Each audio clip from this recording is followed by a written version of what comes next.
On the 20th of February 2024, Scoot's pilot in charge of the Embraer fleet confirmed the introduction of the brand new Embraer E190 E2 in May 2024, mentioning that 5 aircraft will arrive later this year. This is part of Scoot's expansion plans to fly to destinations with type restrictions and routes with thinner demand, where larger planes like the Airbus A320 or the Boeing 787 wouldn't be economically justified. With the May introduction date nearing, Scoot may release more information about where and when it will fly these jets in the coming weeks. So it will be interesting to speculate where these jets will be flying to in this video.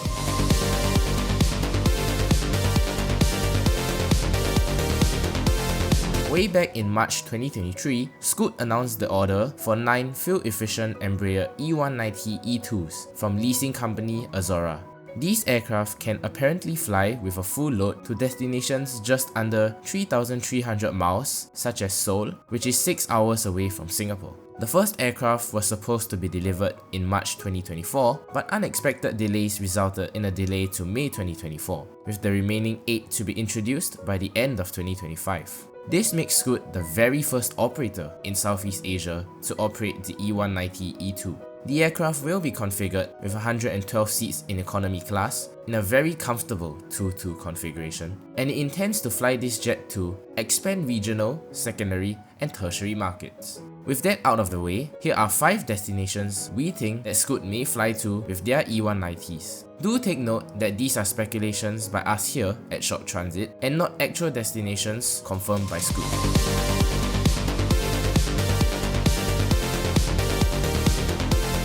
Let's start with the destination that is most likely to happen, Koh Samui.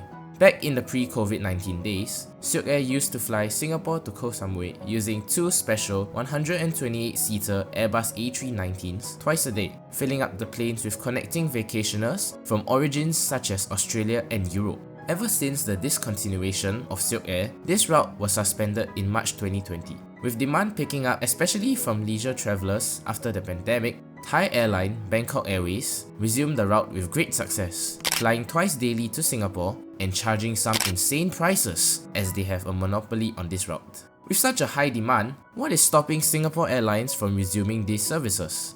You see, the airport has limitations on what aircraft is allowed to fly to Koh Samui, with the largest aircraft allowed being the Airbus A319, which SilkAir has since retired in 2020.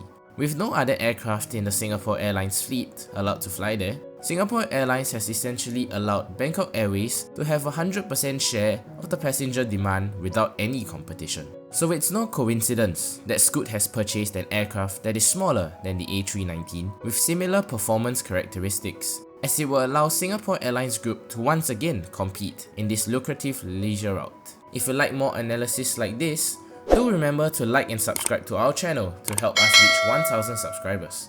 Thank you for your support.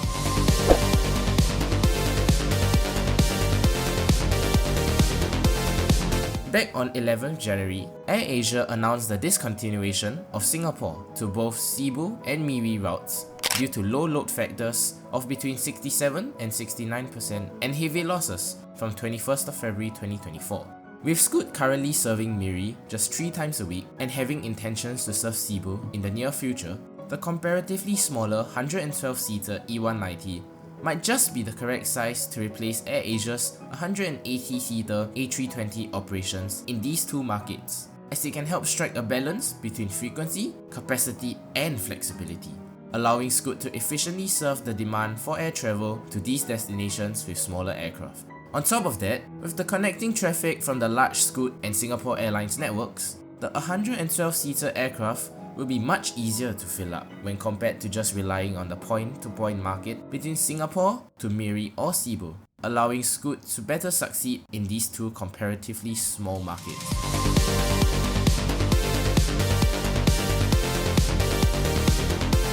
Another interesting destination would be Kuantan Airport. Kuantan is Malaysia's 9th largest city on the east coast of Malaysia, with a population just shy of 600,000 people. Despite its population size, its airport only has twice daily flights into Kuala Lumpur International Airport and 3 weekly flights into Singapore with Scoot. This is due to the close proximity of Kuantan to both Kuala Lumpur and Singapore, which is only a 4-hour and 6-hour drive away respectively. But why do you say the Kuantan route is a potential route for the E190, you might ask? Currently, Scoot only serves Kuantan 3 times a week with the larger 180-seater Airbus A320 aircraft. If Scoot wants to entice more passengers to fly to or through Singapore instead of Kuala Lumpur, increasing the route frequency beyond the 3 weekly currently offered will allow people from Kuantan and Singapore greater flexibility in which day they want to fly, while filling up the aircraft more profitably with higher yields on the smaller capacity E190. This theory can also potentially be applied for flights to Malacca, a very popular west coast city with a similar situation and population as Kuantan.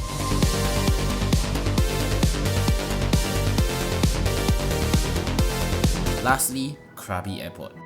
Krabi is a small town in southern Thailand with a population of just under 33,000 people. Even though it's not as popular as the nearby Phuket, it's a relatively popular vacation spot for tourists due to the abundance of white sandy beaches and national parks. Currently, Scoot flies there only once a day using a 180-seater Airbus A320 aircraft. And it seems that this route is doing extremely well, with it having one of the highest fares in Scoot's Thailand network. The 112-seater Embraer E190 can be used to add frequencies on this route at different timings without adding too much capacity to the route, which would limit the impact on yields, especially on the days with higher demand. This can enable Scoot to charge similar fares to more passengers while filling up the planes easily with the E190's smaller capacity. With a new aircraft type coming to Singapore, I hope you are as excited as we are when this plane eventually enters service. We will definitely do a flight review on this aircraft once it starts its service, so do stay tuned. Where do you think this aircraft will fly to? Do share your thoughts in the comments below.